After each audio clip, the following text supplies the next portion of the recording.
നമസ്കാരം. ഭർത്താവിന്റെ അച്ഛൻ മരുമകളെ പീഡിപ്പിച്ച് ഗർഭിണിയാക്കാൻ ശ്രമിച്ചതിന്റെ കാരണം കേട്ട പോലീസ് പോലും ഞെട്ടി. തന്റെ മകന് ബീജത്തിന്റെ കുറവുള്ളതിനാൽ അവളെ എങ്ങനെയെങ്കിലും ഗർഭിണിയാക്കണമായിരുന്നു, അതിനുവേണ്ടിയാണ് ആ കടുങ്കൈ താൻ തന്നെ ചെയ്തത് എന്നുള്ളതാണ് ഭർത്താവിന്റെ ന്യായീകരണം. താൻ ചെയ്തത് വലിയൊരു തെറ്റാണെന്നിരിക്കെ അത് യാതൊരു തരത്തിലും തെറ്റായി മാറില്ല എന്നുള്ള രീതിയിൽ യാതൊരു ഭാവവ്യത്യാസവുമില്ലാതെയാണ് അയാൾ ആ കാര്യം പോലീസിനോട് വിവരിച്ചിരുന്നത്. മകന് ബീജത്തിന്റെ എണ്ണം കുറവായതിനാൽ മരുമകളെ ഗർഭിണിയാക്കാൻ ബലാത്സംഗം ചെയ്ത ഭർത്തൃപിതാവിന്റെ ഈ വെളിപ്പെടുത്തൽ കേട്ട പോലീസ് പോലും അന്താളിച്ചു പോയി എന്നുള്ളതാണ് യാഥാർത്ഥ്യം.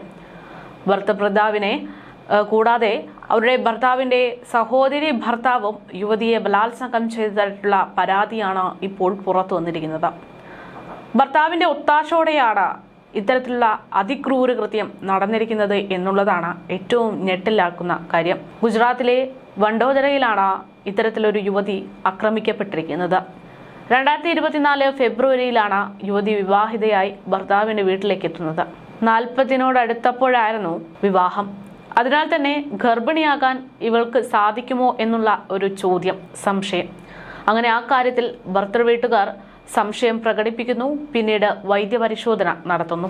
വൈദ്യപരിശോധനയിലാണ് കാര്യങ്ങൾ തകിടം മറിയുന്നത്. യുവതിക്ക് യാതൊരു പ്രശ്നവുമില്ല, പക്ഷേ ഭർത്താവിന് കുഴപ്പങ്ങളുണ്ടായിരുന്നു.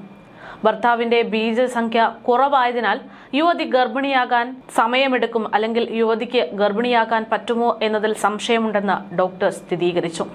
ഇൻവിട്രോ ഫെർട്ടിലൈസേഷൻ നടത്തിയെങ്കിലും അതും വിജയിച്ചിരുന്നില്ല. ഇതേ തുടർന്ന് വീണ്ടും ചികിത്സ നടത്താമെന്ന് പറഞ്ഞെങ്കിലും യുവതി വിസമ്മതിച്ചു. ഒരു കുട്ടിയെ ദത്തെടുക്കാമെന്നുള്ള നിർദ്ദേശമായിരുന്നു യുവതി മുന്നോട്ട് വെച്ചത്.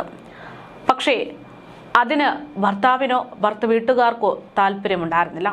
ഇതോടെയാണ് യുവതി പീഡനത്തിനിരയായത്. ഒരു കുഞ്ഞിനെ ദത്തെടുക്കുന്നതിനോട് വീട്ടുകാർക്ക് യാതൊരു തരത്തിലും യോജിക്കാനാവില്ല എന്ന് കണ്ടതോടെയാണ് ഇതേ തുടർന്ന് അവർ 2024 ജൂലൈയിൽ ഉറങ്ങിക്കിടക്കുമ്പോൾ ഭർത്താവിന്റെ പിതാവ് യുവതിയെ ബലാത്സംഗം ചെയ്യുന്നത്. നിലവിളിച്ചപ്പോൾ ഇയാൾ മർദ്ദിച്ചതായും യുവതി പരാതിയിൽ ചൂണ്ടിക്കാട്ടുന്നു. ഈ പീഡനത്തെക്കുറിച്ച് ഭർത്താവിനോട് പറഞ്ഞപ്പോൾ തനിക്കൊരു കുട്ടിയെ വേണമെന്നും അതിനാൽ ഈ കാര്യം പുറത്തു പറയരുതെന്നുമുള്ള ഭർത്താവിന്റെ മറുപടിയിലാണ് ഈ യുവതി ആകെ അന്താളിച്ചു പോയത്. ഇക്കാര്യം പുറത്തു പറഞ്ഞാൽ നഗ്നചിത്രങ്ങൾ പ്രചരിപ്പിക്കുമെന്നുള്ള ഭീഷണിപ്പെടുത്തലും യുവതിക്ക് നേരിടേണ്ടി വന്നു. തന്റെ ഭർത്തൃപിതാവ് പലതവണ തന്നെ ഇത്തരത്തിൽ ബലാത്സംഗം ചെയ്തെന്നും എന്നാൽ താൻ ഗർഭിണിയായില്ല എന്നുമാണ് യുവതിയുടെ ഇപ്പോഴത്തെ പരാതി. ഇതേ തുടർന്നാണ് 2024 ഡിസംബറിൽ ഭർത്താവിന്റെ സഹോദരി ഭർത്താവ് യുവതിയെ ബലാത്സംഗം ചെയ്യുന്നത്. ഇയാളും പലതവണ ഈ യുവതിയെ ബലാത്സംഗത്തിനിരയാക്കിയെന്നും യുവതി പറയുന്നു. ഇതിനു പിന്നാലെ ജൂണിലാണ് പരാതിക്കാരി ഗർഭിണിയായത്. പക്ഷേ ഗർഭിണിയായെങ്കിലും ജൂലൈയിൽ ഗർഭം നഷ്ടപ്പെടുകയായിരുന്നു. പിന്നാലെയാണ് യുവതി പോലീസിനെ സമീപിച്ച് ഇക്കാര്യങ്ങൾ ധരിപ്പിക്കുന്നത്. പരാതിയിൽ പോലീസ് FIR രജിസ്റ്റർ ചെയ്തതായിട്ടാണ് റിപ്പോർട്ടുകൾ പുറത്തുവരുന്നത്. പ്രാഥമിക അന്വേഷണം നടന്നുകൊണ്ടിരിക്കുകയാണ്. എന്തായാലും അതിഗുരുതരമായിട്ടുള്ളൊരു വിഷയമാണ്. സമൂഹത്തിൽ നിരവധി അന്വേഷണങ്ങളുടെ ആവശ്യകതയുണ്ട്. അതിന്റെ കൃത്യമായിട്ടുള്ള നടപടികളിലേക്ക് അധികൃതർ കടക്കുന്നു എന്നുള്ളതാണ് സൂചന. എന്തായാലും ഒരു യുവതി ഭർത്താവിന്റെ അറിവോടുകൂടെ തന്നെ ഭർത്താവിന്റെ പിതാവിനാലും ഭർത്താവിന്റെ സഹോദരിയുടെ ഭർത്താവിനാലും പീഡിപ്പിക്കപ്പെട്ടിരിക്കുന്നു എന്നുള്ള വിവരങ്ങളാണ് പുറത്തുവരുന്നത്.